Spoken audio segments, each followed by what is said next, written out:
Hello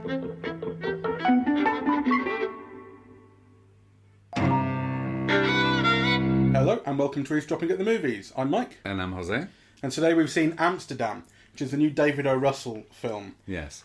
David O. Russell, we were just mentioning, has had some controversies in the past, and I said to you before the film started, it's kind of, to me at least, I found it sort of slightly remarkable that his past hasn't come up in the age of cancel culture, quote unquote. Yes. And you were saying, well, because it's not really been sexist abuse. Well, not only that, I mean, all arts industries kind of both pride themselves and also kind of make legends of difficult people. And he's one of those. So, he's seen as an incredibly difficult person and very neurotic and, someone who's not good with actors and, makes actors feel terrible, like George Clooney's spoken about this.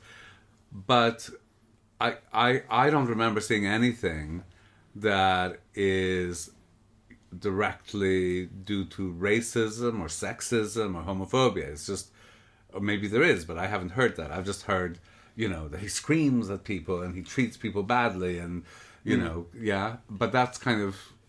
I think there was instances in the Lily Tomlin abuse, which there's video of, because that was quite infamous. I think he called her cunt, and it was specifically kind of sexist abuse. And I was just reading, because he's someone who has a controversy stem on his Wikipedia page, which not everybody does. There was this case from 2011 of sexual misdemeanor with his 19-year-old transgender niece, it was, which is something that he's kind of admitted but put a different spin on, which I didn't know about until I didn't know about that either. Yeah, but as you say, he's someone who has a reputation for kind of outbursts and that kind of thing on set, but it's always gone along with this thing of, well, he's mercurial, and the great art comes out of that. Yeah, but not only is he mercurial, but he's like protecting his artistic vision. Yeah. None of which I think justifies bad behavior, to be honest, right? But nonetheless, I'm just describing a kind of a discourse within the film industry rather than supporting it. Though, I personally am not into cancelling people like that anyway. So... what about his work? So how much of it have you seen? How familiar are you with him? I think I've seen it all. What do you think of it, right? I think I've seen it all. I like it. I haven't thought about it much. Yeah. But I have seen it. And I think my view on it really is, he's quirky, he's distinctive. I think you recognize, these films as being his. And I think you do so in terms of tone and in terms of a type of humor that I personally don't find that funny. Right. Well, if I mention just, the ones, I think we might even have seen these together. So The Fighter, Silver Linings Playbook, American Hustle. I mean, I really liked all of those. Mm-hmm. I just don't remember The Fighter all that well. I remember Silver Linings Playbook probably the best. I think it's the one I've liked the most. I wasn't crazy on American Hustle, as you know. I found it quite boring. It's fair to say that all three of those films were really, really big hits. Yeah. This has not been, which I was kind of surprised to read just now, although it definitely makes sense. So this cost some $80 to $90 million, and it's made like 13, it said? It's made 18 worldwide so far. Right. So I think 12 or 13 in the US. Which is just nothing. And it's a film with a ridiculous cast. I mean, every scene is introducing another actor who, he's in it, she's in it. Yeah. And I had a very good time throughout. I didn't really know what it was about. Yeah, I didn't beforehand. And it just had this kind of 1930s kind of funky, fun, caperish vibe from the trailer. But I didn't know anything. Yeah. I mean, I assumed it was set in Amsterdam. It's mostly not. It's American. The Amsterdam in the story comes from where these three main characters, these friends, spend. Are free. Yeah, it's where they spend a lot of their time after the war, and they're able to be free. It's based, I don't know how loosely, and it does say at the start of the film, very loosely. It says most of this kind of happened. It sort of says, right? So in a funny kind of fun way, it's basically saying, we're playing with reality.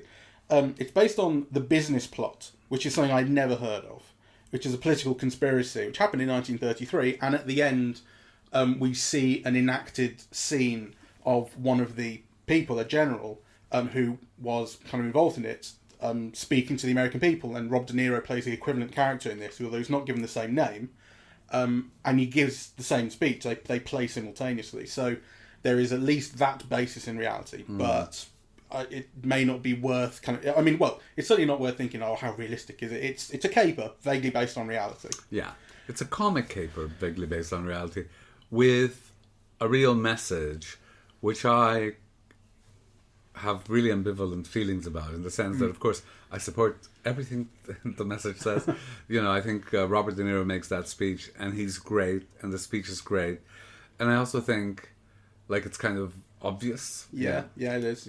So... fascism is bad, and we shouldn't have it in America. Exactly. And the business interests will just follow money and power, and that's all they're interested in. That's all they're... Exactly. I mean, yeah. It's, kind of the things that you wake up in the morning fuming about, sad that this is the reality you live in, but that's what it is. I mean, I don't think you discover anything.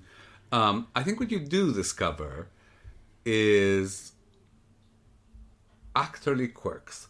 So, the thing that I enjoyed most about this film was not the tone. I was thinking about it in relation to, Woody Allen, right? Because I love Woody Allen. Mm-hmm. Yeah, I identify with that sense of humor. I grew up with it. I grew up in Montreal. I'm not Jewish, but I absorbed that type of humor. It speaks to me, right? And I think it's genuinely witty and funny. And yeah, this kind of humor, it's kind of slides past me. I mean, I get it, but I don't respond to it. Yeah, or I respond to it a little bit, right? So it's not, the tone or the type of humor that kind of draws my attention.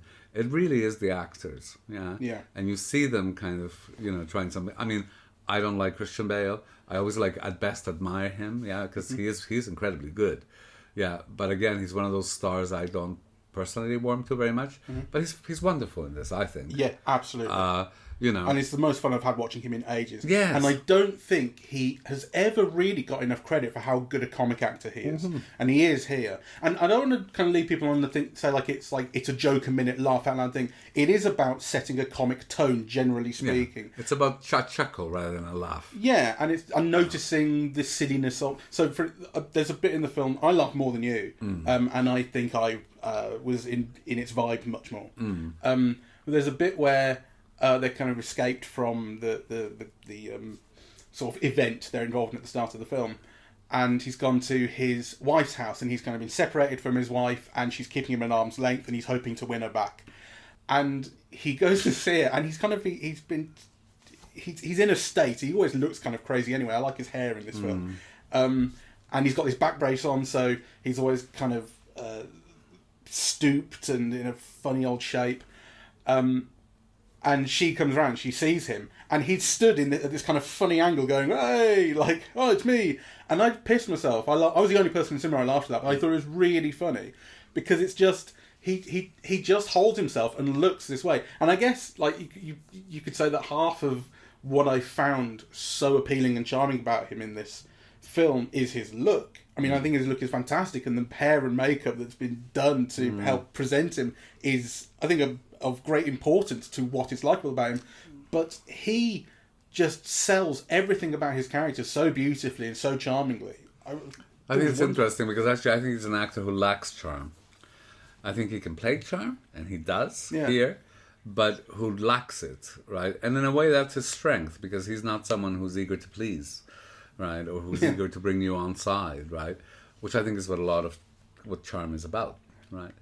So I think he's playing it, and he kind of lacks it. And I think an actor who would be more naturally charming, like Brad Pitt or something, might have made a bigger success of this than, Christian Bale being maybe better. That may be the case, but I sort of fancy saying that they would be less suited to it. I think the quirkiness that you mentioned is kind of something that O. Russell's work does have in common throughout.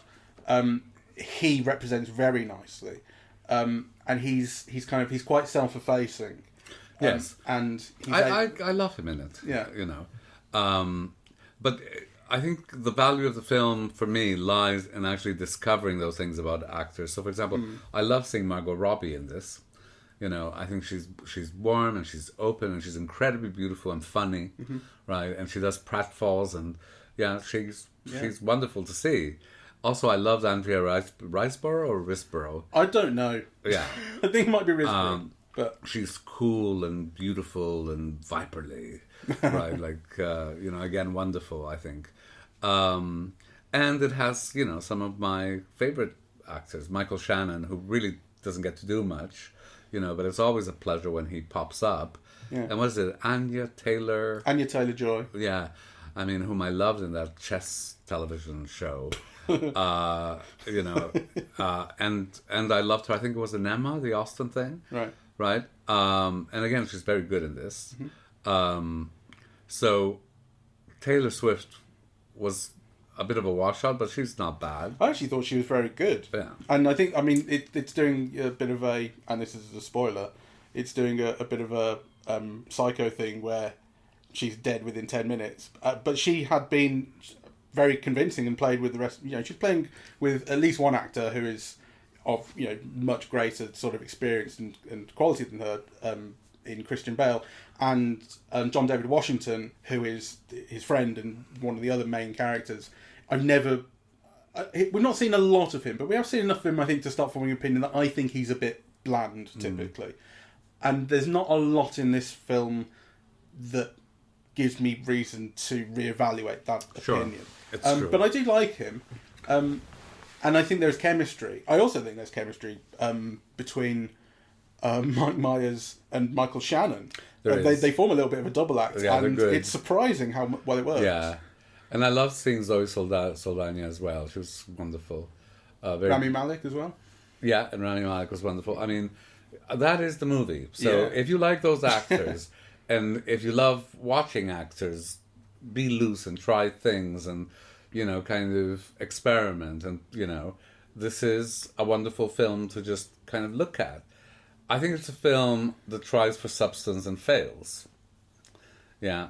It's very simple substance, as you said. Yeah. And I really agree with that.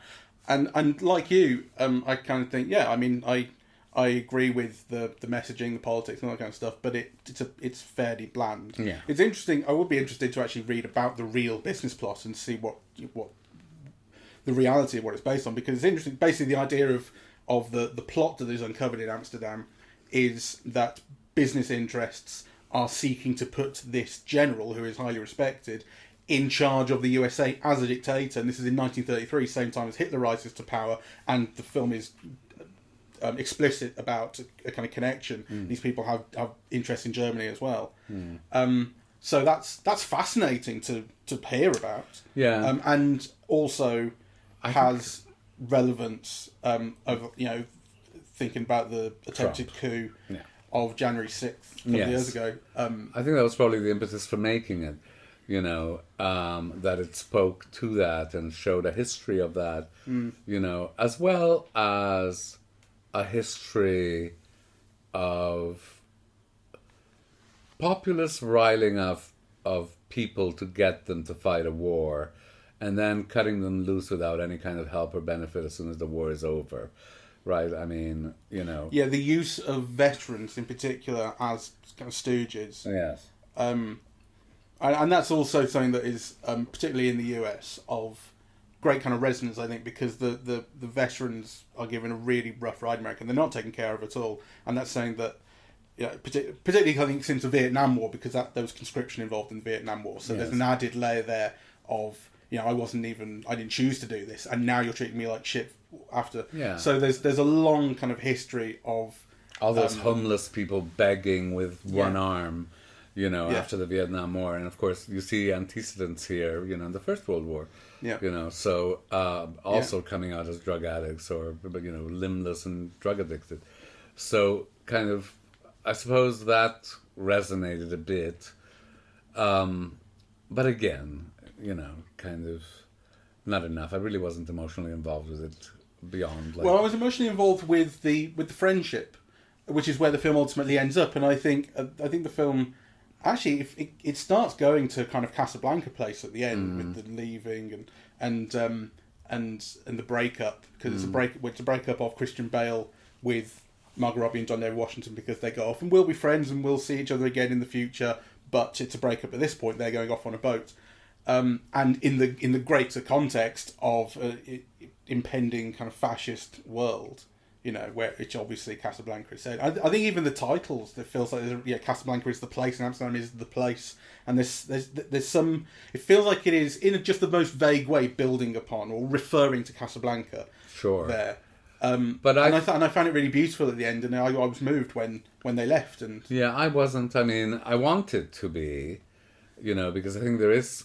If there's a theme that could be worth exploring and could get you emotionally involved, it is that of love, which it does explore, the love between the couple, the question of choice versus need, yes, which I think the film muddles up, because in a way, what brings the friendship group together is kind of need. Yes, because they're in the war. That's right. So, I mean, I think that those are interesting areas that the film could have developed, emotionally. But to me, it didn't. I wasn't moved by. I wasn't moved by any of it. I mean, as I said, just you chuckle along, right? It is entertaining. It's a pleasant way to spend 2.25 hours. Yeah, so you don't feel like you've wasted your time. You're not offended by anything. It is kind of, mildly amusing. It is a real pleasure to see those actors. And all of that's not nothing. But... Yeah, I mean, I definitely then liked it more than you did. Because while I totally get where you're going with that, I just felt much more towards it. Sure. So what moved you then? Just following their friendship, I think I found it really beautiful. Right, and at the end, that it'd been moving when they split up, and the reasons that he has for staying, and the voiceover, he says, "I'm staying because I want to fight for a country where my friends can return to." But I thought that was a muck up as well. That ending, actually, yes, because it gives a kind. Well, the implication is that the other the black guy didn't stay, to also fight for the country he believes in. Right. Whereas, of course, the reality, which I think the film could have underlined better, I mean, I suppose it's implicit, but is it implicit? I'm not sure. It's very different for a white man to be with a black woman in New York. Yeah. Yeah. Than for a black man to be with a white woman in New York in 1930. Yeah. So the film is basically saying they have to leave for their own safety. I mean, I think it's explicit about that. I know, but then it kind of feels off that what you see is this new interracial couple. Yeah, that actually stays. Yeah, Christian Bale. And that's given a moral weight to staying. Yeah, that the staying is a moral decision to fight for a better future. I mean, Yeah, I get that. So the other thing that moved me was just before then, when they've foiled this plot, basically, and it's all kicking off, and Margot Robbie's brother, which is the Rami Malek character, has been revealed to have been part of this plot and wanting this kind of great new racist world where we can sterilise all the black people and be Nazis, basically. Like the symbol is a Nazi symbol and all this. And it's all going to get very nasty. But what happens is Margot Robbie declares her love for John David Washington and kisses him. And then it starts off this voiceover by Christian Bale talking about this is how you win. It's love. For you have love. And yes, I like that too. Yeah, I mean, I think that there's also room to say that is on the simple, boring, banal side, but I found it moving and genuine. I just wish it had been dramatized rather than told in voiceover, because, I did like that line where he says that, something like kindness has to be fought for, right? You just can't stand back when, kind of cruelty, wins or something, that kindness has to be fought for. And there was another way of kind of talking about love, And I like that it focused on kindness rather than love, which seems more amorphous and can be so many different types of things, right? So I liked all of that, but at the same time I did wish, why not dramatize this better? Why not show this better? I mean, we're being told this. And actually, you also see it in what people do, but it's not highlighted. And I think there should be more conflicting emotions about those choices, right, than you see. So, it's not... I think the story wasn't well told. I think it's an overwritten film. So the credit comes up at the end, written and directed by David O. Russell, and you do, I think, feel that another set of eyes on the script kind of thing might have kind of strained it, because it feels a little bit lost in its own plot. I mean, the plot is convoluted. We're talking about it's a flop, and I was saying I can understand why, and I think that is one of the reasons why. I think 2.25 hour runtime will turn people off. I think the convolutions of the plot would turn people off. I think probably they don't have an amazing idea of how to market it, because certainly from the advertising we didn't have a great idea of what it was. Although it certainly didn't turn us off, but it didn't explain what it was. I can kind of understand where that's all sort of falling down. And then the fact that the plot... It's fun to have this caperish plot full of detail and these three people getting kind of dumped in the middle of it and trying to figure their way through that. It feels... I was thinking about The Big Lebowski a lot as well, because that definitely has a feel of kind of some chumps working their way through. They're not quite chumps in this. But that was laugh-out funny and incredibly charming. It felt loose, but it wasn't. Yeah. And actually, it had rhythm and it had pace. And the thing about this narrative is that it doesn't. So there's never a sense of rhythm to the thing. Where a scene might be more extended, and then it kind of picks up, and then it kind of, it just seemed to meander all over the place, really. No, I wouldn't say meander. I think it's got a great sense of pace. It's constantly moving forward and fizzing along. Rhythm, I would give you. I think that is something, and it's maybe a little hard to define exactly what I mean by that. But I know what you mean, and I agree with you. But I don't think it ever stops moving, and I was constantly interested to see where it would go. It is always moving, and I suppose maybe I'm expressing myself. Yeah. But if you want to draw people in, there are areas where you want to lower a slower pace, but moments where you want to pick up the speed, right?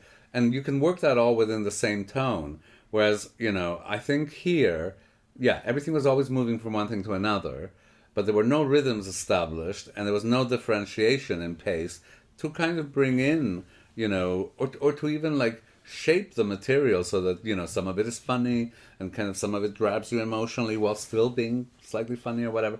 Yeah, I just thought it meandered. Sure. But in terms of the convolutions of the plot, I definitely think it would be true to say that everything is explained at some point. There's always a bit of dialogue that has explained who this character is and why we need to see him. But it's very easy to miss them because there is such a lot of dialogue, and some of those scenes explaining this, that, and the other plot development are rapid, and so it's a plot that, while I think it ultimately makes sense, it's hard to keep track of. And towards the end, when you get to the kind of climactic scene at the reunion, the veterans reunion, where it's all going to happen, I'm thinking I'm not sure I followed much of this. I was enjoying it all. I'm just thinking, wow, I really don't know quite. No, I actually never felt that way. I agree with your earlier assessment that it was overwritten. That actually, I always felt I knew exactly who everyone was, and how they related, and so on. I just kind of wondered if all of those things were absolutely necessary, I think there are entire scenes that I thought kind of were unnecessary.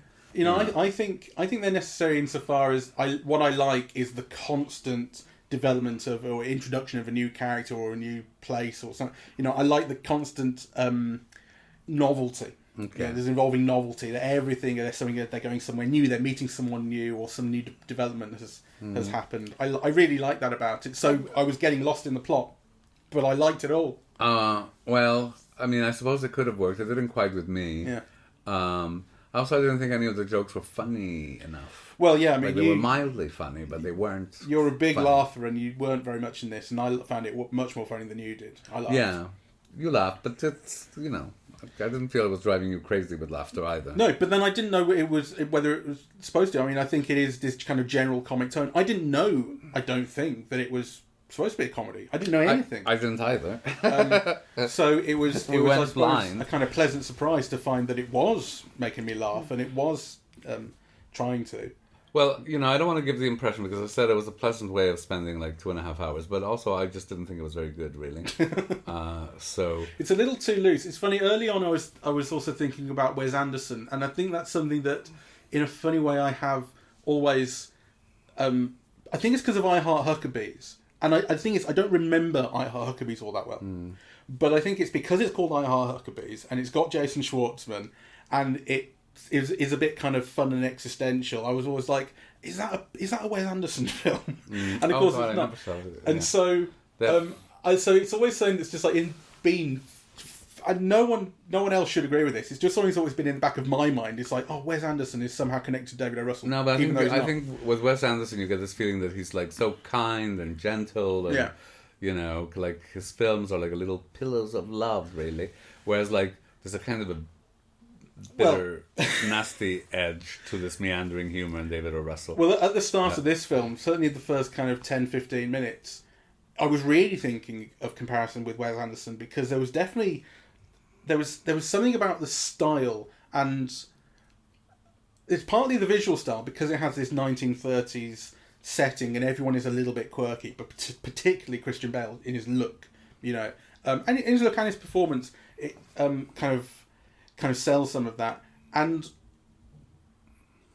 I kind of thought, this is like Wes Anderson, but a bit harsher. Like, he wouldn't be doing an autopsy, or if he was, he wouldn't be doing it like this. And all the shrapnel and... You know, so, like, there's definitely a harsher edge to it, but I felt like there's some of that charm going on here. And that's not saying that I was comparing the rest of the film to, but I really felt it at the start in a funny sort of way. And I really liked it, you know? It felt bouncy and quirky and novel, and I really liked being in this world. I think with Wes Anderson, and some people hate him, I don't know why, you know, but if you let him, you get really emotionally involved as well, you know, and it's extremely stylized, in a way that this doesn't go far enough, you know. So I think in his last film, where you have what's his name, you know, who was in the Luca Guadagnino film, Teen Heartthrob, who was in Dune, and that twink. Yes, what's his name? Timothy Chalamet. You know, where he was playing like a revolutionary in 68 Paris, and you know, and he had the beard and the hair, and it was all about like all those externals. It was so extremely stylized, right? And I suppose that's one of the things that people dislike about, you know, Wes Anderson. Yeah, but it went all the way, and I love that in Wes Anderson, you know. So, and I think it's much gentler and much more, which maybe some people see as a lack of emotional complexity, that things are always nice and loose and, you know, kind of, there's a containment there. Whereas, like, you know, this one goes on tangents. I really like those tangents. And I was more emotionally invested than you were, for sure, so that worked for me as well. Yeah. Well, maybe it's a personal thing. Yeah, I think there's definitely a taste issue here. I got in the zone with this film. Yeah, and I liked it. I mean, I did and I didn't. I mean, as I said, I found it a pleasant way to spend 2.5 hours, but, you know, I also think it's not very good. So... it could definitely be better. I mean, I'll agree with you on that. It could be more tightly plotted. It could be emotionally richer and deeper. It could be more politically sophisticated instead of banal. So there's a lot of problems. And it could actually, even though I think there's some real splendor to the visuals. I think they mostly come through costume, hair, makeup, sets, lights. Like that, all of that is really wonderful. The way it's shot. It's funny. Again, this is something I was thinking early on. Is I love all of these shots. I love seeing these two people in the frame together, talking to each other. I like the way it's been shot. I like the fact that, you know, he'll plot the camera low on the ground to get this. It just looks more dramatic. It looks more interesting, right? Like, not everyone would do that, right? Sure. So there is some real flair going on early on that I think calms down for much of the film. And I maybe would have liked more of it, although you might conversely say that 2.25 hours of it would be fucking hell, you know. So there is that. But I do think that essentially visually it could have been better directed to show it off better, because there is such beauty and expense going into the look. But he's a real director, like, you know. I mean, there were things like shifts in focus that were always like interesting or witty. You know, the camera placement was always interesting. You know, a lot of like, you know, shots from below, like kind of with people, kind of looking up. And again, always purposeful, always, you know, for effect. So I think, you know. And I was thinking, actually, this is so much better than Smile, because we talked about the camera work in Smile. Yes. and I'd said, like, I like this, that, and the other about it. But I think one of the things that kind of camera work does is also sort of flatter the audience into thinking they're smart for liking it. Actually, you think here the camera work is not nearly as careful in the way that it is in Smile, in that kind of planned, prepared thing, but it's so much better. It's doing so much more. It's getting so much more effect. That's right. It is. It has much more purpose. Yeah. So, you know, he's always somebody who's interesting to watch, but I didn't think much of the film. That's funny, yeah. I really liked it. I did really like it, more than I expected to, because I hadn't liked American Hustle, and I hadn't been interested in Joy, though. That's not to say I wouldn't like it. But I think David O. Russell's films are something that I guess, always felt kind of cool about. They are, well, I think they're emotionally detached. Yeah. Yeah, that they don't involve you emotionally, and I think that's a problem. Yeah. You know, and I think that's a problem that he's overcome sometimes, like, you know, definitely in Silver Linings Playbook, he did. But he tends not to be too successful in that department. So, and I think that's a failure or a lack in him as a director. Yeah. So, anyway. But I would say it's worth the watch. All right. Take well, a gamble. actually, I would say it's worth the watch. I'm just not going to rewatch. So, you know, it was a pleasant way of spending 2.5 hours, but I wouldn't spend another 2.5. Yeah. So, all right. Well, thank you very much for listening. We are eavesdropping at the movies, and we are on Apple Podcasts, Audible, Google Podcasts, Spotify, SoundCloud, and YouTube. On social media, we're on Facebook and Twitter at Eavesdrop Movies. And the website is eavesdroppingatthemovies.com. Thank you very much for listening. Bye-bye.